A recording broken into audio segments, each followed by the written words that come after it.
हैं अब सोने चांदी के आगे की चाल की। हमारे साथ अनुराग रस्तोगी बने हुए हैं। अनुराग जी नमस्कार, स्वागत है आपका।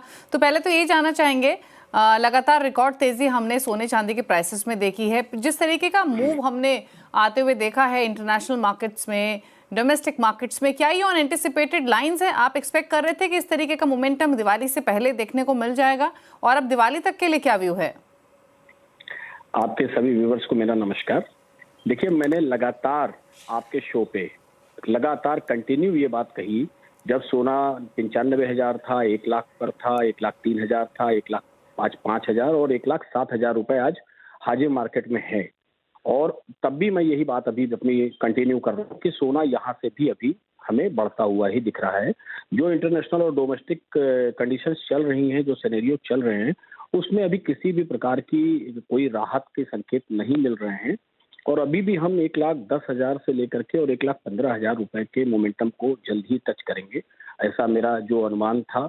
और यही मेरा अनुमान है कि हम जल्द 1,12,000 से और 1,15,000 रुपए को जल्द देखेंगे। क्योंकि जो अभी आपने देखा है, रुपए में एक अच्छी खासी टूटक आई है। इंटरनेशनल क्राइसिस, जो जियोपॉलिटिकल टेंशन्स और जितनी भी चीजें हैं वो ऑलरेडी चल ही रही हैं किसी भी चीजों में। लेकिन जो एक सबसे बड़ी चीज जो पूरी दुनिया को जिसने असहज किया है वो है टैरिफ वार। जिसने पूरी दुनिया की मार्केट को एक ऐसी असहजता प्रदान की है कि जिससे हर ट्रेड डिस्टर्ब हुआ है और उसका पूरा प्रेशर कहीं ना कहीं आकर के गोल्ड पे ही आया है। तो हमें अभी इसमें 1,15,000 रुपए तक हम जाने की उम्मीद करते हैं।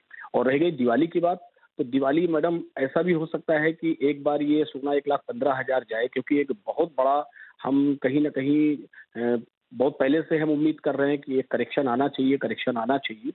तो तब तक का क्या सिनेरियो बनता है, वर्ल्ड के कैसे सिनेरियो बनते हैं, उस कंडीशंस में अभी कुछ कहना जल्दबाजी होगी।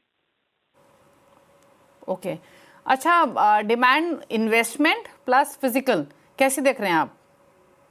देखिए, इन्वेस्टमेंट के हिसाब से जिन लोगों ने भी आज तक किया इसके अंदर अपना इन्वेस्टमेंट, आपने देखा है कि पीछे 20 सालों में सोने और चांदी से अच्छा रिटर्न किसी भी सेक्टर ने नहीं दिया है। और मैं आज आपके इस शो के माध्यम से देश के सभी व्यूअर्स को ये अपना एक मैसेज देना चाहूंगा कि सोने और चांदी ने कभी आपको निराश नहीं किया है। हर भाव में आप अपना इन्वेस्टमेंट कर सकते हैं। आज के भाव में भी अगर आप इन्वेस्टमेंट करेंगे तो भी आपको रिटर्न ही मिलने वाला है, कहीं पर भी आपका नुकसान नहीं है। तो मैं तो सभी व्यूअर्स से यही कहूंगा कि सोने और चांदी को आप अपना तीसरे बच्चे की तरह ही मान करके उसका सेवा करिए और उसमें इन्वेस्टमेंट धीमे धीमे करते रहिए। ये आपको कहीं ना कहीं हर लेवल पे आपको इसका एक अच्छा रिटर्न ही प्रदान करेगा। अच्छा, किस तरीके की ग्रोथ इस बार फेस्टिव सीजन में या दिवाली सीजन में देख रहे हैं फिजिकल बाइंग के हिसाब से, और क्या तैयारियां हैं आपकी? मैडम देखिए, जो फिजिकल बाइंग चल रही है वो क्या हुआ कि जब पीछे एकदम से सोना 75,000 से लेकर के और 1 लाख के बीच में चल रहा था, धीमे धीमे बढ़ रहा था, तो ग्राहक कहीं ना कहीं इस मार्केट से दूर होते जा रहे थे।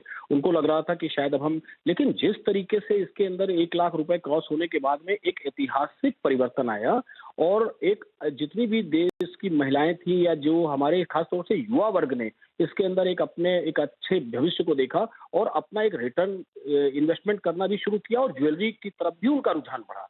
आज वापस से ग्राहक इस गोल्ड सेक्टर की तरफ रुख कर रहा है।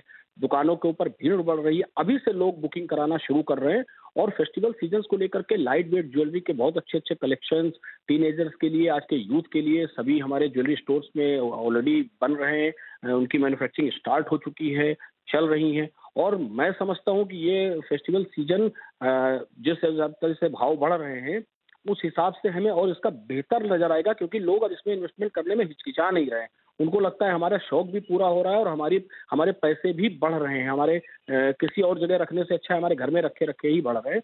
तो मुझे लगता है कि दिवाली बहुत अच्छी जाने वाली है। ओके, चलिए, शुक्रिया अनुराग जी आने के लिए शो में और क्विकली सोने चांदी दोनों पर ही हर पर्सपेक्टिव से बातचीत करने के लिए। भाव हो